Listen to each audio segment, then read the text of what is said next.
आपण अशी एक कल्पना करूया की आपल्यासमोर एक अतिशय महागडी, उत्तम शिजवलेली डिश आहे. हं, त्यात जगातले सर्वोत्तम मसाले घातलेत. पण त्यात एकच गोष्ट नाहीये. ती म्हणजे मीठ. बापरे! मग तर संपलंच सगळं. हो ना? अन्नाची चव पूर्णपणे शून्यावर येते. सगळं अगदी बेचव आणि आपण ज्याला अळणी म्हणतो तसं लागतं. अगदी खरंय. पण हजारो वर्षांपूर्वी माणसाला या मिठाचा गंधही नव्हता. मग असा कोणता क्षण होता ज्याने माणसाच्या जेवणाची चव आणि संपूर्ण जगाचा इतिहासच कायमचा बदलला? आजच्या आपल्या या सखोल चर्चेत आपण इयत्ता 4थीच्या बालभारतीच्या पाठ्यपुस्तकातील मिठाचा शोध या पाठावर बोलणार आहोत. हं, वरवर पाहता हा फक्त लहान मुलांचा धडा वाटतो, पण या एका साध्या कथेमागे मानवी आहार, उत्क्रांती आणि विज्ञानाचा खूप मोठा इतिहास लपलेला आहे. हो. आणि आपण मिठाला आज किती गृहीत धरतो. म्हणजे आपल्या स्वयंपाकघरात ते एका छोट्या बरणीत अगदी सहज उपलब्ध असतं. बरोबर. पण जर आपण या साध्या कथेच्या मुळाशी गेलो, तर ती फक्त मिठाची गोष्ट राहत नाही. मग ती नक्की कशाची गोष्ट आहे? ती मानवी कुतूहलाची आणि एका साध्या निरीक्षणाने संपूर्ण मानवी संस्कृती कशी घडवली याची एक अत्यंत गुंतागुंतीची आणि रंजक कथा आहे. मला या कथेतील सर्वात थक्क करणारा भाग तो वाटतो जेव्हा आदिमानव जंगलात राहायचा. त्याचं जीवन पूर्णपणे निसर्गावर अवलंबून होतं. तो कंदमुळे खायचा, प्राण्यांची शिकार करून कच्चं मांस खायचा. त्या काळात मिठाचा कोणताही शोध लागलेला नव्हता. अजिबात नाही.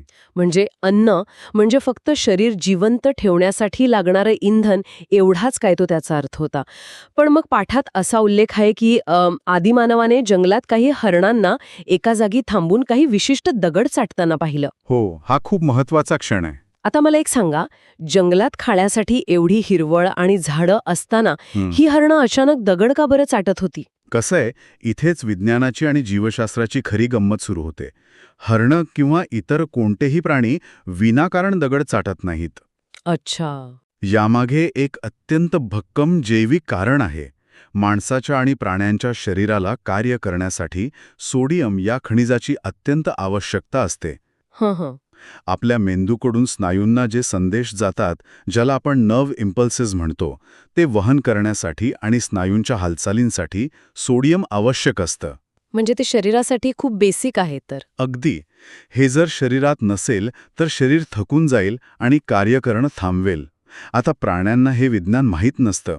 साहजिकच आहे. पण त्यांच्या शरीरात एक उपजत जैविक ओढ असते. निसर्गात असे काही विशिष्ट खडक असतात ज्यांच्यात खनिज मीठ म्हणजेच सोडियम क्लोराईडचं प्रमाण जास्त असतं. अच्छा, म्हणजे ते हरण ती खनिजांची कमतरता भरून काढण्यासाठी ते दगड शोधत होती? बरोबर. प्राण्यांना त्यांच्या शरीराची खनिजांची कमतरता भरून काढण्यासाठी उपजतच हे मिनरल लीक्स किंवा मिठाचे खडक शोधण्याची कला अवगत असते. अरे चा, म्हणजे हे अगदी तसंच झालं ना, आपण एखाद्या अनोळखी शहरात गेलो की उत्तम जेवणाची जागा कशी शोधतो? आपण स्थानिकांना फॉलो करतो. हो, आपण तिथे राहणाऱ्या स्थानिकांचं निरीक्षण करतो. जिथे जास्त गर्दी तिथे नक्कीच काहीतरी खास असणार असा आपला अंदाज असतो. आदिमानवाने अगदी हेच केलं ना. अगदी तसंच. त्याने हरणांचं निरीक्षण करून निसर्गातील एक सिक्रेट मेन्यू शोधून काढला. मला तर असं वाटतं की त्या काळात आदिमानवासाठी त्याचं कुतूहल हेच जगण्याचं आणि प्रगतीचं सर्वात मोठं हत्यार असावं. कुतूहल हे नक्कीच महत्वाचं हत्यार होतं.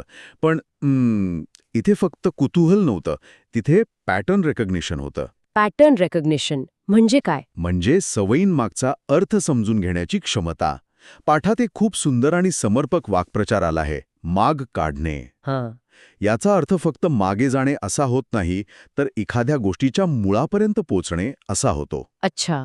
आदिमानवाने केवळ हरणांना पाहिलं नाही, तर त्याने विचार केला की ही हरणं रोज याच ठराविक जागी का येतात. त्याने त्या प्राण्यांच्या सवयीचा माग काढला. म्हणजे त्याने नुसतं पाहिलं नाही तर डोकं चालवलं. बरोबर. इतर प्राण्यांमध्ये आणि मानवामध्ये हाच सर्वात मोठा फरक आहे. मानवाने निसर्गातील घटनांना केवळ गृहीत धरलं नाही, तर त्यांच्या मागची कारणमीमांसा शोधण्याचा प्रयत्न केला. आणि या कुतूहलापोटी त्याने जे पाऊल उचललं ते खूपच धाडसाचं होतं असं मला वाटतं. हो, सोपं नव्हतं ते. पाठात सांगितल्याप्रमाणे हरणांना दगड चाटताना पाहून त्याने स्वतः तो दगड चाटून पाहिला. आपण विचार करूया, जंगलात एखादा अनोळखी दगड उचलून तो चघळण्याची हिंमत करणं हा काही साधा निर्णय नाहीये. अजिबात नाही. तो दगड विषारीही असू शकला असता. हो ना. पण त्याने ती जोखीम पत्करली. त्याला ती चव वेगळी आणि ऊंघ खूप छान वाटली. मग त्याने तो दगड स्वतःच्या गुहेत आणला हां, आणि कच्चे मांस व कंदमुळांसोबत त्या दगडाचे तुकडे खाऊन पाहिले आणि अचानक त्या बेचव अन्नाची चव कैपटीने वाढली. आपण याला जगातील पहिला फूड एक्सपेरिमेंट म्हणू शकतो का? फूड एक्सपेरिमेंट नक्कीच म्हणता येईल. पण याला मी एक बायोलॉजिकल रिवॉर्ड म्हणजे शरीराने दिलेलं बक्षीस असंही म्हणेन. बक्षीस कशाबद्दल? कसे, जेव्हा मानवानं पहिल्यांदा तो मिठाचा खडक चाखला तेव्हा त्याच्या मेंदूत फक्त चवीचा स्फोट झाला नाही, तर डोपामाइन नावाच्या रसायनाचा स्राव झाला. अच्छा, म्हणजे त्याला भारी वाटलं. हो, मी मगाशी म्हटल्याप्रमाणे शरीराला सोडियमची गरज असते. जेव्हा हजारो वर्ष सोडियमची कमतरता असलेल्या शरीराला अचानक ते खनिज मिळतं, तेव्हा मेंदू शरीराला सांगतो की हे शरीरासाठी खूप चांगलं आहे, हे आणखी खा. बापरे, हे खूपच भारी आहे. त्यामुळे तो दगड अन्नासोबत खाल्ल्यावर जी चव आली ती मानवाच्या मेंदूला मिळालेली एक अत्यंत सुखद जाणीव होती. इथे अळणी या शब्दाचा संदर्भ खूप महत्वाचा ठरतो. अळणी म्हणजे ज्याला कोणतीही चव नाही असं. अगदी बरोबर. हजारो वर्ष मानवाची संपूर्ण पिढी हे अळणी जेवण खात होती. त्या एका घटनेने मानव अन्न फक्त जगण्यासाठी गिळणे या पायरीवरून अन्नाचा आस्वाद घेणे या पायरीवर पोहोचला. एक्झॅक्टली या नव्या आणि प्रगत पायरीवर तो पोहोचला. हे खूपच रंजक आहे. म्हणजे अन्नाची चव ही केवळ जिभेची आवड नसून शरीराची गरज होती. पण मला इथे एक प्रश्न पडतोय. विचारा ना. दगड म्हणजे आपण ज्याला आज रॉक सॉल्ट किंवा शेंदेलोण म्हणतो, तो होता. आता जंगलात असे मिठाचे खडक सर्वत्र तर नक्कीच नसतील. हो, बरोबर आहे. जसं मानवाची लोकसंख्या वाढली असेल किंवा तो नवीन प्रदेशात गेला असेल, तसतसा हा रॉक सॉल्टचा साठा तर कमी पडू लागला असेल ना? हो, साहजिकच आहे. एक मोठा सप्लाय चेन किंवा पुरवठ्याचा प्रश्न इथे निर्माण झाला असेल. मग त्याने हा मर्यादित खनिजाचा प्रश्न कसा सोडवला? पाठात समुद्राचा संदर्भ येतो, तो कसा काय? हां, खूप चांगला मुद्दा आहे. खनिज मीठ हे भौगोलिकदृष्ट्या अत्यंत मर्यादित होतं. ते फक्त काही विशिष्ट डोंगर रांगांमध्ये किंवा खाणींमध्येच मिळायचं. जसजसा मानव अन्नाच्या शोधात इतरत्र भटकू लागला, तसतसा तो अशा ठिकाणी पोचला जिथे हे दगड नव्हते. आणि मिठाची सवय तर लागलेलीच होती. हो, आणि मिठाची सवय लागलेल्या मानवाला आता मिठाशिवाय राहणं अशक्य होऊ लागलं होतं. भटंकंती करत करत मानव एके दिवशी समुद्राच्या किनाऱ्यावर पोहोचला. अच्छा. तिथे त्याने समुद्राचं पाणी चाखून पाहिलं असता त्याला जाणवलं की या पाण्याची चव हुबेहूब त्याच जंगलात मिळालेल्या मिठाच्या दगडासारखेच खारट आहे. अरे वा. आणि इथेच मानवी बुद्धिमत्तेचा पुढचा टप्पा सुरू होतो.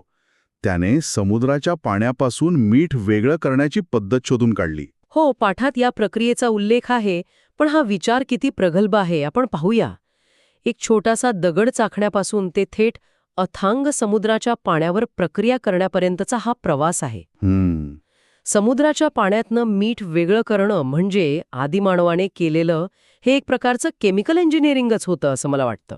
केमिकल इंजिनिअरिंग हा शब्द थोडा भारी वाटत असला तरी आपण त्यांना इतकंही मोठं श्रेय देऊ नये. असं का? कारण आदिमानवाने प्रयोगशाळेत बसून कोणताही रासायनिक प्रयोग केला नव्हता. हा शोध म्हणजे एका नैसर्गिक प्रक्रियेचं केलेलं अत्यंत सूक्ष्म निरीक्षण होतं. हं. आणि त्यानंतर त्या प्रक्रियेची केलेली प्रचंड मोठी नक्कल होती. नक्कल ती कशी काय? पहा, जेव्हा समुद्राला भरती येते तेव्हा समुद्राचं पाणी किनाऱ्यावरील खडकांच्या खड्ड्यांमध्ये साचून राहतं. बरोबर. ओहोटीनंतर हे पाणी तिथेच अडकून पडतं. सूर्याच्या प्रखर उष्णतेने त्या पाण्याची हळूहळू वाफ होते आणि पाणी उडून गेल्यावर खाली फक्त पांढरं शुभ्र मीठ उरतं. अच्छा, म्हणजे हे त्याने निसर्गात घडताना पाहिलं. हो, त्याची बुद्धिमत्ता यात होती की त्याने ही निसर्गाची अपघात स्वरूपात घडणारी प्रक्रिया समजून घेतली आणि ती मोठ्या प्रमाणावर जाणीवपूर्वक स्वतः राबवायला सुरुवात केली. वा. पाठात मिठागरे कशी काम करतात याची माहिती दिली आहे. मानवाने समुद्राच्या जवळ सखल भागात मुद्दाम चौकोनी खड्डे तयार केले, ज्यांना वाफे म्हणतात. हं. भरतीचं पाणी या वाफ्यांमध्ये साठवायचं, ते उन्हात तापू द्यायचं आणि पाणी आटल्यावर उरलेलं मीठ गोळा करायचं. ही एक शाश्वत आणि कधीही न संपणारी उत्पादन साखळी होती. म्हणजे मिठाचा कारखानाच. अगदी. खनिज मीठ संपण्याची भीती होती, पण समुद्राचं पाणी आणि सूर्याची उष्णता ही अमर्याद होती. या मिठागरांच्या शोधामुळे मानवाला मिठाचा एक शाश्वत स्रोत मिळाला. म्हणजे निसर्गाने दिलेला एक संकेत पकडून मानवाने स्वतःचा एक मिनी कारखानाच सुरू केला म्हणायचा. हे खूपच भारी आहे. हो ना. आणि या अमर्याद मिठामुळे मानवी आहारात एक मोठी क्रांती झाली, ज्याचा उल्लेख पाठातही येतो. मीठ हे आता फक्त अन्नाची चव वाढवण्यापुरतं मर्यादित राहिलं नाही, बरोबर. तर अन्न जास्त काळ टिकवण्यासाठी म्हणजेच प्रिझर्वेशनसाठी त्याचा वापर होऊ लागला. आपण असं म्हणू शकतो का की मीठ हे त्या काळातील पहिलं रेफ्रिजरेटर किंवा फ्रीज होतं, ज्याने माणसाचं अन्न खराब होण्यापासून वाचवलं? रेफ्रिजरेटर हे एक चांगलं रूपक आहे, पण ते वैज्ञानिकदृष्ट्या थोडं चुकीचं ठरू शकतं. ते कसं काय? ते पण मीठ हे तापमान कमी करत नाही. मीठ हे ऑस्मोसिस या अत्यंत वेगळ्या वैज्ञानिक तत्वावर काम करतं. ऑस्मोसिस म्हणजे नक्की काय होतं तिथे, हे जरा वरून गेलं माझ्या. सांगतो. जेव्हा मांस किंवा एखादा अन्नपदार्थ खराब होतो, तेव्हा त्याचं कारण असतं की त्यावर जीवाणू वाढू लागतात. अच्छा. आता या जीवाणूंना जगण्यासाठी आणि वाढण्यासाठी पाण्याची किंवा ओलाव्याची गरज असते. आता जेव्हा आपण मांसावर भरपूर मीठ लावतो, तेव्हा मीठ हे एका सूक्ष्म स्पंजसारखं काम करतं. स्पंज सारखं. हो, ते ऑस्मोसिसच्या प्रक्रियेतून मांसाच्या आतील सर्व ओलावा शोषून घेतं. एवढंच नाही, तर ते त्या मांसावर वाढू पाहणाऱ्या जीवाणूंच्या पेशींमधलं पाणीही बाहेर खेचून काढतं. बापरे, म्हणजे ते पाणी शोषून घेतं. अगदी बरोबर. पाण्याअभावी ते जीवाणू अक्षरशः सुकून मरतात. सोप्या भाषेत सांगायचं तर मीठ हे मांसाच्या आत एक बायोलॉजिकल डेझर्ट किंवा एक वाळवंट तयार करतं. जिथे जीवाणू जगूच शकत नाही. हो, जिथे कोणताही जीवाणू जिवंत राहू शकत नाही, त्यामुळे अन्न खराब होणं पूर्णपणे थांबतं. म्हणजे हे फ्रीजसारखं नुसतं बॅक्टेरियाला झोपवत नाही, तर हे एक अदृश्य चिलखत तयार करतं, ज्यातून अन्नाची नासाडी कायमची थांबवली जाते. बापरे, हा ऑस्मोसिसचा मुद्दा तर अगदी डोकं चक्रावून टाकणारा आहे. म्हणजे मानवाने कळत नकळत मायक्रोबायोलॉजीचा वापर करून अन्नाचं रक्षण करण्यास सुरुवात केली होती. खरंय. पण आपण याचा मानवाच्या रोजच्या जीवनावर काय परिणाम झाला असेल याचा विचार करूया. अन्नाची सुरक्षितता मिळाल्यामुळे नक्की काय बदल घडले असतील? हा मानवी इतिहासातील सर्वात मोठा टर्निंग पॉइंट आहे असं मी म्हणेन. मीठ आणि अन्न टिकवण्याच्या या प्रक्रियेमुळे मानवी जीवनशैली पूर्णपणे बदलली. कल्पना करा, जेव्हा अन्न टिकवण्याची पद्धत नव्हती, तेव्हा मानवाला काय करावं लागायचं? संपवावी लागायची. कारण दुसऱ्या दिवशी ती खराब होणार हे नक्की असायचं. म्हणजे रोजचा संघर्ष. हो, माणसाचा पूर्ण दिवस फक्त आजचं जेवण कसं मिळेल या एकच चिंतेत आणि संघर्षात जायचा. पण जेव्हा अन्नाला मीठ लावून ते कित्येक महिने टिकवता येऊ लागलं, तेव्हा हा दररोजचा जगण्याचा संघर्ष अचानक थांबला. म्हणजेच त्याला अन्नाची साठवणूक करता येऊ लागली. हिवाळ्यात किंवा पावसाळ्यात जेव्हा शिकार मिळणं कठीण असतं, तेव्हाही त्याच्याकडे खायला अन्न उपलब्ध राहू लागलं. अगदी बरोबर. अन्नाची ही चिंता मिटल्यामुळे माणसाला पहिल्यांदाच मोकळा वेळ मिळाला. अच्छा. त्याला दररोज शिकारीसाठी भटकावे न लागल्यामुळे त्याने एका जागी स्थिर राहायला सुरुवात केली. या स्थिरतेतूनच त्याने शेती करायला सुरुवात केली. हत्यारं अधिक प्रगत केली, कलाकुसर सुरू केली आणि लोक एकत्र राहून गावं आणि शहरं वसू लागले. आपण ज्याला सिव्हिलायझेशन किंवा मानवी सभ्यता म्हणतो, त्याचा खरा पाया हा या अन्न साठवण्याच्या कलेवर उभा आहे. बापरे, हा विचारच केला नव्हता कधी. जर अन्नाची शाश्वतता नसती, तर मानव कायम जंगलात भटकणारा एक प्राणीच राहिला असता. एका साध्या खारट खड्याने आणि समुद्राच्या वाळलेल्या पाण्याने मानवी सभ्यतेला खऱ्या अर्थाने एक नवा वेग आणि आकार दिला. हे सर्व ऐकताना अक्षरशः अंगावर काटा येतोय. आपण सुरुवात कुठून केली होती? जंगलातील एक अत्यंत साध्या दृश्यापासून, जिथे काही हरणं एक दगड चाटत आहेत. आणि आपण पोहोचलो कुठे? तर थेट मानवी सभ्यतेच्या, मोठ्या शहरांच्या आणि प्रगत तंत्रज्ञानाच्या विकासापर्यंत. अगदी. चला, आपण आजच्या या संपूर्ण चर्चेचा एक गोषावारा मांडूया. चमथीच्या पाठ्यपुस्तकातील ही मिठाचा शोध ही कथा मानवी बुद्धिमत्तेचा एक अद्भुत प्रवास आहे. एका आदिमानवाने हरणांच्या सवयींचं बारकाईने निरीक्षण केलं, त्यामागचं कारण शोधलं, जोखीम पत्करून स्वतः त्या दगडाची चव घेतली. त्यातून त्याने आपल्या हजारो वर्षांच्या अळणी जेवणाला चविष्ट बनवलं. आणि तो तिथेच थांबला नाही. बरोबर. जेव्हा हा साठा कमी पडू लागला तेव्हा त्याने समुद्राच्या पाण्याचं निरीक्षण करून निसर्गाच्या बाष्पीभवनाच्या प्रक्रियेची नक्कल करून मिठाघरे उभी केली आणि या मुबलक मिठामुळे अन्नाचं ऑस्मॉसिसद्वारे संरक्षण करून मानवाने रोजच्या अन्न मिळवण्याच्या संघर्षातून मुक्त केलं. खरंय. या एका साध्या शोधाने मानवाला भटक्या अवस्थेतून एका स्थिर आणि प्रगत संस्कृतीकडे नेलं. कच्च्या आणि बेचव अन्नापासून ते मानवी सभ्यतेच्या उभारणीपर्यंतच्या प्रवासात मिठाचा शोध हा एक अत्यंत महत्वाचा मैलाचा दगड ठरला आहे. निश्चितच. आणि मला वाटतं की हा पाठ आपल्याला फक्त इतिहासाची माहिती देत नाही, तर तो मानवाच्या मूलभूत वृत्तीवर प्रकाश टाकतो. म्हणजे कसं? प्रत्येक मोठा शोध हा प्रयोगशाळेतच लागतो असं नाही. तो आपल्या आजूबाजूला घडणाऱ्या अत्यंत सामान्य वाटणाऱ्या घटनांच्या सूक्ष्म निरीक्षणातून जन्म घेतो. गरज ही शोधाची जननी असली तरी कुतूहल आणि विचार करण्याची क्षमता हे त्या शोधाचं मुख्य इंजिन असतं. हेच यातून सिद्ध होतं. एकदम बरोबर. आपण आज एका छोट्या आणि साध्या वाटणाऱ्या पाठाच्या माध्यमातून जीवशास्त्र, रसायनशास्त्र आणि मानवी उत्क्रांतीचा एक प्रचंड मोठा टप्पा समजून घेतला. होय. पण जाता जाता या संपूर्ण चर्चेतून आपण एक अत्यंत महत्वाचा विचार करूया. जरा कल्पना करा, जर त्या दिवशी आदिमानवाने त्या हरणांकडे दुर्लक्ष केलं असतं तर? हरणे काहीतरी चाटतायत, मला काय त्याचं, असं म्हणून तो तिथून निघून गेला असता तर? मानवी इतिहास कसा असता? तर कदाचित आपण आजही अन्नाच्या शोधात रोज जंगलात भेटकत असतो आणि आपली सभ्यता विकसित होण्यासाठी आणखी हजारो वर्ष लागली असती. हा विचार खरंच अस्वस्थ करणारा आणि तितकाच प्रेरणादायी आहे. हो ना. आणि यातूनच आपल्या आजच्या जीवनासाठी एक मोठा प्रश्न उभा राहतो. आजही आपल्या आजूबाजूला निसर्ग, प्राणी किंवा अत्यंत साध्या वाटणाऱ्या घटना आपल्याला अशाच काही अनोख्या गोष्टींकडे खुणावत असतील का? नक्कीच असतील. आपण आपल्या रोजच्या अत्यंत व्यस्त मोबाईल आणि लॅपटॉपच्या स्क्रीनमध्ये अडकलेल्या धावपळीच्या जीवनात अशा कोणत्या गोष्टींकडे दुर्लक्ष करत आहोत ज्यात कदाचित मानवाचं भविष्य बदलण्याची ताकद आहे? असा कोणता नवीन शोध, अशी कोणती नवीन कल्पना आपल्या अगदी आजूबाजूला एखाद्या हरणासारखी लपलेली असू शकते, जिच्याकडे आपलं लक्षच नाहीये? हा प्रश्न आपल्यापैकी प्रत्येकाने स्वतःला विचारण्यासारखा आहे. अगदी.